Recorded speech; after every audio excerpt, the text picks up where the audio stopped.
반갑습니다. 잘 지내셨습니까? 예.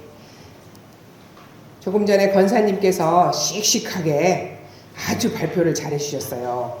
마음 공부를 하시는 분은 자신감이 넘치죠. 예. 우리의 표본이지 않을까 싶습니다. 예. 그 전산정 목사님께서 올해 개벽성자가 됩시다 하시면서 이렇게 말씀하셨어요. 대종사님께서 제정하신 정전의 내용이 모두 정신 개벽을 하는 중요한 방법이다. 하지만 그 중에 핵심적인 것을 하나 들자면 일상수행의 요법 구조다라고 하셨습니다. 일상수행의 요법은 말씀 그대로 우리가 일상생활을 하면서 교법을 실천함으로써 정신개벽을 이루고 재생의세에 큰일도 이루게 하는 요법인 것이죠. 일상수행요법은 1, 2, 3, 4조는 전 생령이 구원을 받는 방법인 사막 8조입니다. 5조는 세계 평화의 근본인 사은에 대한 보은 불공생활이고 6, 7, 8, 9조는 온 인류가 서로 잘 사는 묘방인 사요의 실천입니다. 우리의 핵심적인 교리가 일상수행요법 안에 다 들어있습니다.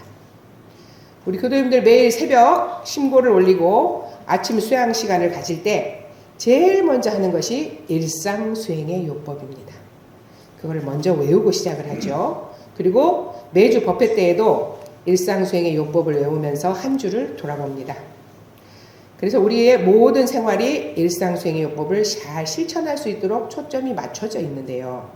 사실 생활하시면서 잘 되시던가요? 일상수행의 요법이 뭔지도 모르고 사시죠. 살면서 큰 은혜는 못 느끼듯이 그렇게 살으라고 했는지조차도 잊어버리고 살아요. 그런데 아주 이거를 어떻게 실행하느냐라고 했을 때 굉장히 적절한 예화가 있어서 제가 한번 말씀드려 보겠습니다. 다산 정약용 선생님께서 강진으로 유배를 당하시죠. 그리고 유배된 1년 후부터는 그 아전의 자식들을 모아놓고 이제 가르치십니다. 아이들을 잘 가르치는데 이 가운데 황상이라는 사람이 있었답니다. 어느 날 공부를 마친 아이들이 집으로 돌아갈 때 다산 선생님이 황상을 딱 불러 세우지요. 그러면서 이렇게 말을 합니다. 지금보다 열심히 해야 한다. 큰 사람이 되어야지. 게을러서는 안 된다. 그러자 이 황상이 머뭇머뭇하면서 이렇게 말을 합니다. 선생님, 그런데 저에게는 3가지 문제가 있습니다. 첫째는 제가 너무 둔합니다. 둘째는 앞뒤가 꽉 막혔습니다. 셋째는 제가 좀 답답한 성격을 가지고 있습니다. 저와 같은 아이도 정말 공부를 잘할 수 있을까요? 이렇게 묻자 다산 선생님이 이렇게 말씀하십니다. 배우는 사람은 3가지 문제가 있다. 너는 그 3가지 중에 하나도 없구나. 그래요? 그것이 무엇입니까? 첫째, 민첩하게 금세 외우는 탁월한 능력을 갖추고 있는 사람은 제 머리를 믿고 대충 소홀히 공부를 한단다. 둘째, 예리하게 금방 글을 잘 짓는 사람은 재주를 못 이겨 튀려고만 하고 진중하지 못하단다. 셋째는 깨달음이 재빠른 사람은 투철하지 않고 대충해서 오래가지 못한단다. 그러시면서 공부는 꼭 너 같은 사람이 해야 된다. 송곳은 구멍을 쉽게 뚫지만 곧 다시 막히고 둔탁한 끝으로는 구멍을 뚫기가 쉽지 않지만 계속 들이파면 절대로 막히는 법이 없다. 앞뒤가 꽉 막혔다고? 융통성이 없다고 했지? 여름 장마철 봄물을 보렴. 막힌 물은 답답하게 앞으로 나아가지 못한 채 제자리를 빙빙 돈단다. 그러다가 농부가 삽을 들어 막힌 봄물을 터뜨리면 그 성대한 흐름은 아무도 막을 수가 없단다. 얼마나 통쾌하냐. 어근버근 답답하다고 했지. 처음에는 누구나 공부가 있지 않아 힘들고 버벅거리고 들쭉날쭉하기 마련이다. 그럴수록 꾸준히 연마하면 나중에는 튀어나와 울퉁불퉁하던 것이 반질반질 반반해져서 마침내 반짝반짝하게 빛나게 된단다. 이렇게 말씀해 주셨다 그래요. 우리 교도님들도 딱 공부하기 좋은 성격이시죠? 예. 그러면서 결론으로 이렇게 말씀하셨어요. 구멍은 어떻게 뚫어야 할까? 부지런히 하면 된다. 막힌 것은 어떻게 튀어야 될까? 부지런히 하면 된다. 연마하는 것은 어찌 해야지? 어찌 해야 되죠? 그렇죠. 부지런히 하면 됩니다. 그럼 어찌 해서 부지런할 수 있겠냐? 마음을 확고하게 다 잡으면 된다 하셨어요. 결국 모든 것은 마음이 하는 거예요. 그렇게 할 수 있겠지라고 하면서 유명한 고사성어를 말씀하시죠. 생이지지, 학이지지, 곤이지지. 이런 말 들어보셨죠? 생이지지는 어떤 사람은 태어나면서부터 모든 것을 알고 있고 있는 사람이고, 학이지지는 어떤 사람은 배워서 깨닫는 사람이고, 곤이지지는 어떤 사람은 어려움을 겪은 후에 알게 된다. 이런 말씀을 해주셨습니다. 우리는 오늘 일상수행의 요법 1, 2, 3조에 대해서 알아보겠습니다. 심지는 마음밭이죠. 내가 심은 것도 잘 자라지만 심지도 않는 잡초는 더 잘 자랍니다. 그래서 우리는 마음밭을 늘 가꿔야 되는 것이죠. 저렇게 잘 갖고 나가려면 얼마나 부지런해야 될까요? 그래서 대종사님께서는 내가 그대들에게 일상수행의 요법을 조석으로 외게하는 것은 그 글만 외라는 것이 아니요 그 뜻을 새겨서 마음에 대조하라는 것이니, 대체로는 날로 한 번씩 대조하고 세밀히는 경계를 대할 때마다 잘 살피라는 것이다 라고 하셨어요. 일상수행요법은 언제 해요? 경계를 대할 때마다 하시면 됩니다. 자, 심지는 원래 요란함도 없고 어리석음도 없고 그름도 없는데 경계를 따라 있어지죠. 그래서 우리는 자성의 정, 해, 계를 세워야 됩니다. 자, 대종사님께서 교육품 27장에 이런 예화를 들어주셨어요. 대종사님께서 이렇게 선을 나고 있는 사람들한테 가시게 됩니다. 가셔서 이 인의와 선지님한테, 지금 이 인의와 선지님이 큰 발심이 나서 영업하는 것도 잊어버리고 본인의 생계가 달려있는 영업도 잊어버리고 예외를 본다, 선언에 참여한다 하여 그 신성이 참으로 대단하다. 그러니 내가 상을 주는 대신에 이 시간에 나한테 궁금한 것이 있으면 물어보라 라고 이렇게 상을 주시죠. 이 인의와 선지님이 이렇게 물어요. 어떤 사람이 너의 교회에서는 무엇을 가르치고 배우냐고 묻는다면 어떻게 대답할까요? 우리 교도님들은 뭐라고 대답하시겠습니까? 원불교 가서 무엇을 배우고 원불교는 무엇을 가르치냐? 뭐라 하시겠어요? 마음 공부를 배운다. 그러시겠어요? 대종사님께서는 이렇게 얘기하시네요. 원래 불교는 일체 유심조되는 이치를 스스로 깨쳐 알게 하는 교이니 이 이치를 가르치고 배운다고 하면 될 것이요. 결국 모든 것은 마음에 달린 거다. 그래서 마음 공부 맞죠? 이 이치를 알고 보면 불생불멸의 이치와 인과봉의 이치까지도 다 해결이 된다. 선지님이 또 물어보셔요. 그러면 이 이치를 안 후에는 어떻게 공부를 할까요? 대종사님께서 뭐라고 하셨죠? 마음이 경계를 대하여 요란하지도 않고 어리석지도 않고 그르지도 않게 하나니라. 결국 뭐죠? 일상수행의 요법을 대조하라 하신 거죠. 요란하고 어리석고 그런 마음이 경계를 따라 있어지는 것은 당연합니다. 왜? 우리는 살아있기 때문에. 그렇죠? 본래는 없는데 경계에 따라서 이런저런 마음이 나죠. 그러므로 아닌 마음이 나기도 하고 미운 마음이 나기도 하고, 그런데 그걸 어떻게 하라 그랬어요? 그 마음에 속지 말라는 거죠. 원래 자리로 되돌리면 되는 겁니다. 원래 자리는 대자리죠. 대자리. 우리가 대소유무이치의 바탕에서 얘기를 한다면은 원래 없는 자리는 대자리, 경계에 따라 있어지는 것은 소자리, 없게 하는 것으로서는 유무자리예요. 없게 할 것이냐 있게 할 것이냐는 누구에게 달렸어요? 변화자리입니다. 변화자리. 유무로 다시 변화시킬 수 있기 때문에, 변화가 가능하기 때문에 우리는 원래의 정해계로 돌아올 수가 있는 거예요. 원래 자리로 되돌리는 작업, 그것은 훈련입니다. 풀이 나는 것을 나무랄 것이 아니라 뽑지 않는 나를 걱정해야죠. 그래서 우리가 자성의 정해계를 어떻게 세울 것이냐, 그럼 법의 등급에 준해서 제가 잘 설명을 드리겠습니다. 나는 지금 자성의 정을 잘 세우고 있는가, 해를 잘 세우고 있는가, 계를 잘 세우고 있는가 대조해 보시면 좋겠습니다. 자, 요란함이 없는 내 자성의 정, 보통급은 불문에 귀한 사람입니다.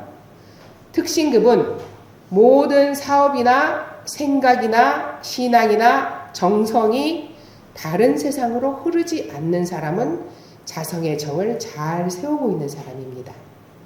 상정급, 천만 경계 중에서 사심을 제거하는 데 재미를 붙이고 무간사에 동하지 않는 사람은 정을 잘 세우고 있는 사람입니다.